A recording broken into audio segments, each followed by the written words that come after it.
During our high school years, sleepovers were a regular part of our social life. Sarah, a close friend, lived in an old colonial home that was notorious for its ghost stories. Despite the eerie tales, we were drawn to the thrill of spending the night in such a place.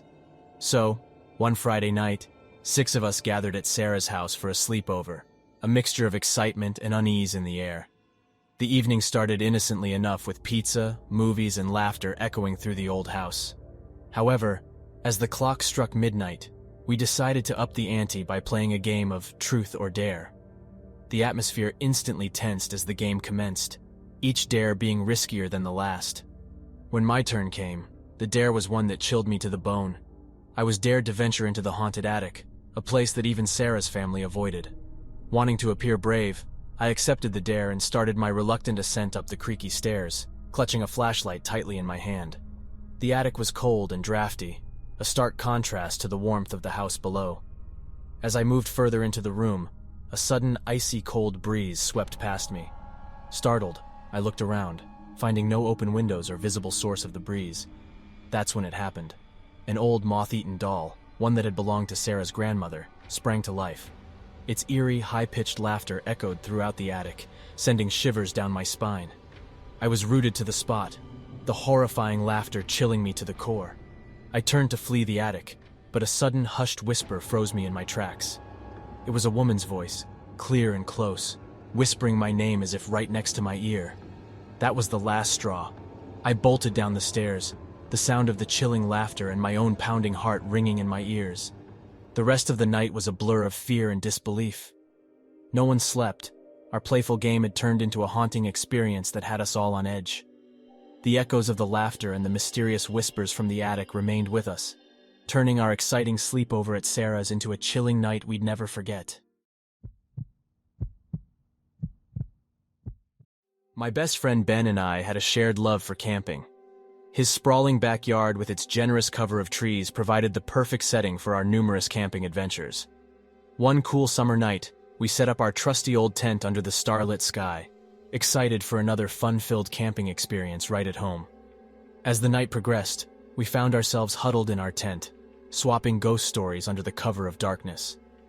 Just as Ben was in the middle of a particularly chilling tale, we heard an unmistakable sound outside, the crunch of footsteps on dry leaves. Puzzled, we cautiously peeked out of the tent, scanning the yard for any signs of an intruder. To our relief, there was no one in sight. Brushing it off as a trick of our overactive imaginations, we dove back into our ghost stories. However, as we tried to resume our storytelling, the tent's zipper started to slide up and down all by itself. We watched in petrified silence as the zipper moved violently, making a rasping noise that seemed loud in the quiet night. When the zipper finally came to a rest, we dared to breathe again. But our relief was short-lived, as a deep, throaty growl echoed through the backyard, bouncing off the trees and seeping into our tent. It wasn't a sound we recognized, far from the usual night sounds we had grown used to during our camping nights. The rest of the night passed in a fearful blur as we stayed huddled in our tent, the glow of our flashlight our only solace. We stayed wide awake, the echo of the strange growl replaying in our minds, until the first rays of the sun peeked over the horizon. That petrifying experience changed our backyard camping adventures forever. The once fun and thrilling sleepovers turned into fear-filled evenings that left us with an unforgettable horror story of our own. Amanda, a close friend from school, lived in a sprawling Victorian house that had a certain mysterious charm about it. One of its most intriguing features was its large, labyrinth-like cellar that had countless hiding spots, perfect for a game of hide-and-seek.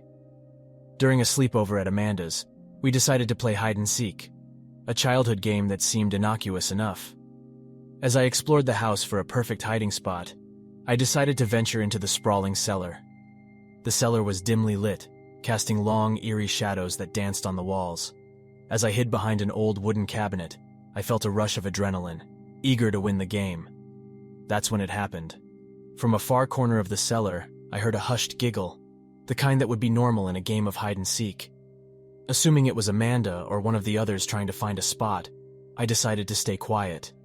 But then, I felt a cold, clammy hand on my shoulder. Startled, I spun around, expecting to see one of my friends. But the cellar was empty. There was no one behind me. No one who could have possibly touched my shoulder. The rest of the night was a blur of confusion and fear. The chilling touch and the mysterious giggle that had no source turned our fun game of hide-and-seek into a chilling adventure. From then on, our sleepovers at Amanda's house were tinged with a sense of dread and the fear of the unknown that lurked in her mysterious cellar. Tom, a good friend and a theater enthusiast, was known for his knack for storytelling. Always one for drama and thrill, he decided to host a sleepover with a unique theme, Ghost Story Night. We were all excited by the idea, looking forward to an evening of chilling tales and friendly banter.